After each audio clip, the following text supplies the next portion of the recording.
Pada hari kedatangan Tuhan Yesus.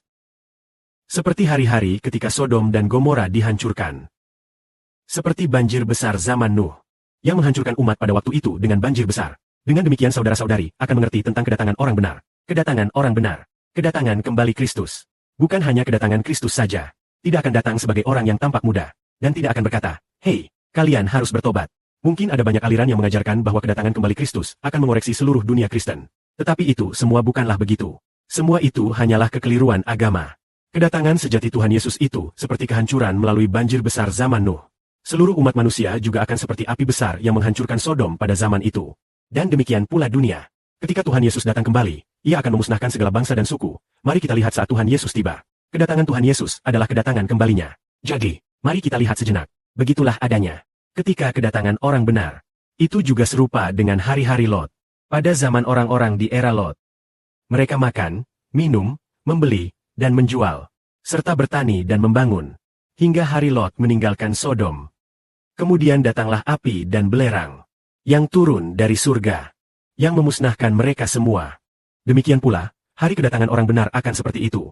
Maksudnya, hari kedatangan orang benar akan terjadi dengan cara yang serupa. Apa maksudnya? Apakah artinya Bapa Surgawi menurunkan api dari langit untuk menghancurkan? Begitu pula hari kedatangan Kristus, yang artinya adalah kehancuran. Hanya, kedatangan itu adalah kehancuran, yang akan memusnahkan segala bangsa dan suku. Seperti banjir besar zaman Nuh yang memusnahkan umat pada waktu itu. Maksudnya, ketika orang benar datang, hal itu juga akan terjadi dengan cara yang sama. Artinya, akan ada kehancuran juga. Kehancuran seperti yang menimpa para penjahat pada zaman Nuh. Mari kita lihat, pada hari kedatangan orang benar, apa yang harus diwaspadai. Mari kita baca. Mari kita baca sejenak. Pada hari kedatangan Anak Manusia. Jangan turun untuk mengambil harta di atap atau di dalam rumahmu sendiri. Dan begitu pula barang-barang di ladang. Jangan pulang untuk mengambilnya. Kalian harus mengingat pelajaran dari istri Lot. Apa pesan dari Lot? Malaikat berkata, janganlah kamu menoleh ke belakang. Jangan menoleh ke belakang lagi. Cepatlah kalian lari menyelamatkan diri. Sebab, dari langit turun, memusnahkan Sodom dan Gomora. Istri Lot, ketika menoleh ke belakang. Aduh, mengapa dia menoleh ke belakang? Apa yang membuatnya enggan melepaskan sesuatu? Istri Lot tidak rela melepaskan harta kekayaannya yang ada di tangannya. Dia pun berkata, aduh, bahwa harta benda yang di tangannya telah dimusnahkan oleh api. Dia sungguh tak rela. Seketika itu, ia menjadi tiang garam. Saudaraku, apakah kalian ingat? Dia tidak rela melepaskan harta-hartanya. Tidak rela melepaskan itu. Bahkan ternak, sapi, dan domba pun tak rela tinggal di rumah-rumah kota Sodom yang berdosa. Maka Tuhan segera menjadikan istri Lot tiang garam. Tinggal tertinggal pada saat itu. Sementara Tuhan telah menyelamatkan keluarga Lot dari Sodom, agar tidak musnah. Tetapi ia tetap tidak rela. Meskipun itu berarti kehancuran bagi rumah atau harta benda itu.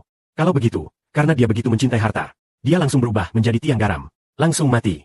Maka kita harus mengingat pelajaran dari istri Lot. Oleh karena itu, orang-orang zaman ini jangan terlalu mencintai uang, karena Tuhan akan menyediakan segalanya untuk kita. Jika terus mencintai uang, maka ingatlah akan istri Lot. Di sini tertulis, tetapi setiap orang yang tidak rela melepaskan nyawanya demi aku, tidak akan memperoleh hidup kekal. Tapi siapapun yang menyerahkan nyawanya demi aku, akan memperoleh hidup kekal. Jadi, siapa yang memberikan hidup kekal itu kepada kita? Itu adalah Tuhan Yesus Kristus. Siapa yang rela menyerahkan nyawanya untuk Tuhan akan mendapatkan hidup kekal darinya. Lalu, malam itu adalah malam yang mana? Aku benar-benar berkata kepada kalian. Menurut halaman itu, malam itu tampaknya demikian. Tuhan telah turun. Mungkin itu malam hari, tapi bumi itu bulat. Ada tempat yang malam, ada tempat yang siang. Pada hari turunnya Kristus itu, ada dua orang di satu tempat tidur. Satu diangkat, satu ditinggalkan. Apa arti diangkat itu? Itu berarti diselamatkan, dibawa ke surga. Sedangkan yang ditinggalkan artinya dibuang ke bumi. Lalu dihancurkan. Pada hari itu, Nuh masuk ke dalam bahtera. Nuh mendapatkan keselamatan di dalam bahtera. Sedangkan bangsa-bangsa lain dihancurkan. Begitulah maknanya, dua orang. Satu diangkat dari ladang, satu ditinggalkan. Dua wanita memutar batu giling bersama. Satu diangkat, satu ditinggalkan. Orang yang diangkat adalah orang selamat. Sedangkan yang ditinggalkan adalah yang dihancurkan. Ketika api turun dari langit, saat Sodom dan Gomora dibakar, keluarga Lot diangkat. Malaikat memegang tangan mereka dan membawa pergi. Tetapi yang tidak diangkat, yang tidak dibawa pergi akan binasa saat Sodom dan Gomora dihancurkan. Dengan demikian kita paham. Janganlah kita mencintai uang dunia ini. Cukuplah dengan makanan dan pakaian. Dengan sepenuh hati melayani Bapa dan Tuhan. Agar Bapa di surga dan Tuhan mengasihani kita. Amin.